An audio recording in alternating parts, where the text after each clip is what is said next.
Hi, ako si Denise. Bagang nag-YouTube na. Tinaha ko na po ang pag-YouTube.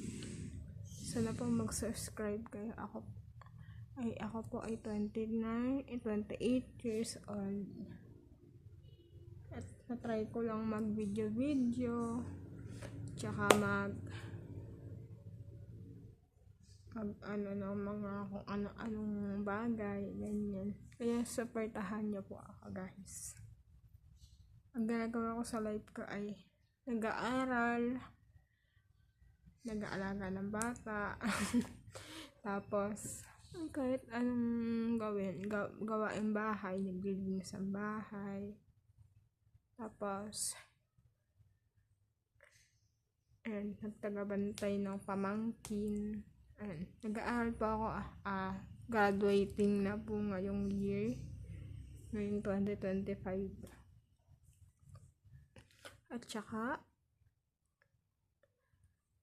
dati po ay tumigil ako sa pag-aaral at kasi huminto ako kasi nag-family problem po kami ng family ko. Namatay po ang mother ko noong 2016. Kaya po ako nahinto, kaya ngayon lang ako pumasok ulit ng senior. Naging senior na po ako. Magtatapos na po ako ng senior. Sana po mag-college ako. Sana kayanin ko pa po mag-college. Kapag di na po pwede kung di po na kaya mag-college, mag-YouTube na lang ako, guys.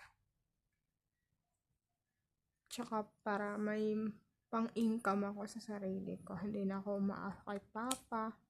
Kasi ang hirap ng biyahe minsan sa taxi. Nagbibiyahe lang ang papa ko sa taxi, ganun.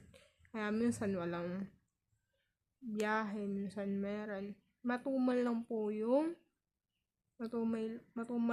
ang pasahero sa taxi. 4 po kami magkakapatid. Ako po ang bunso.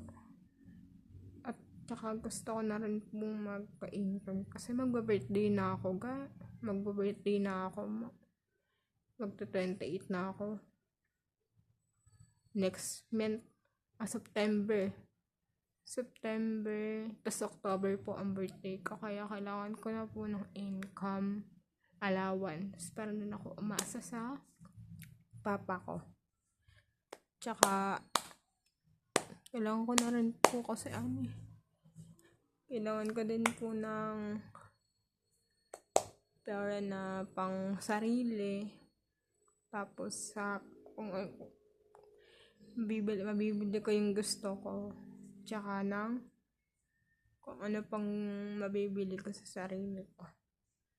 Deserve ko naman po ang bumili ng sarili kong gamit. Ganyan. Tapos kung anong gusto kong bilhin, nabibili ko sana. Ganyan. Tapos, yun nga. Gusto ko po magtapos ng pag-aaral para makatulong sa pamilya. Ganyan. Tsaka po, ang tawag dito? Para makatulong din ako sa pamangkin ko. Tsaka sa iba po pang nangangailangan. Ganun. Uy!